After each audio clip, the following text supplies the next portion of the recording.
మాజీ మంత్రి కాంగ్రెస్ పార్టీ సూర్యాపేట నియోజకవర్గ ఇన్ఛార్జ్ రామరెడ్డి దామోదర్ రెడ్డి అనారోగ్యంతో రాత్రి కన్నుమూశారు. ఆయన గత కొద్ది రోజులుగా మూత్రపిండాల వ్యాధితో బాధపడుతున్నారు.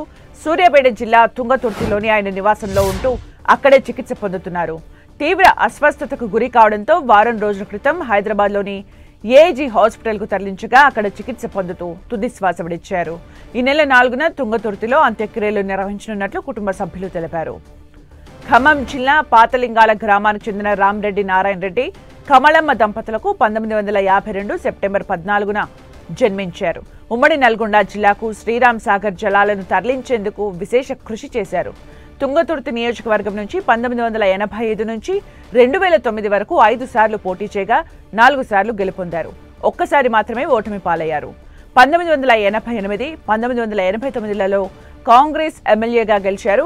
1994లో కాంగ్రెస్ టికెట్ రాకపోవడంతో స్వతంత్ర అభ్యర్థిగా పోటీ చేసి విజయం సాధించారు. 1999లో కాంగ్రెస్ తరపున పోటీ చేసి టీడీపీ అభ్యర్థి చేతిలో ఓటమి చవిచూశారు. 2004లో టీడీపీ అభ్యర్థిపై విజయఢంకా మోగించారు.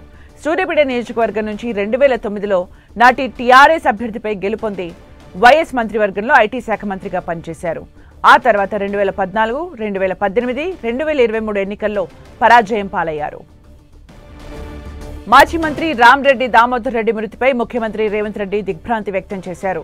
ఆయన మరణం కాంగ్రెస్ పార్టీకి తీరని లోటని అన్నారు. దామోదర్ రెడ్డి కుటుంబానికి ప్రగాఢ సానుభూతి తెలిపారు. దామోదర్ రెడ్డి మృతిపై పీసీసీ అధ్యక్షుడు మహేష్ కుమార్ గౌడ్ దిగ్భ్రాంతి వ్యక్తం చేశారు.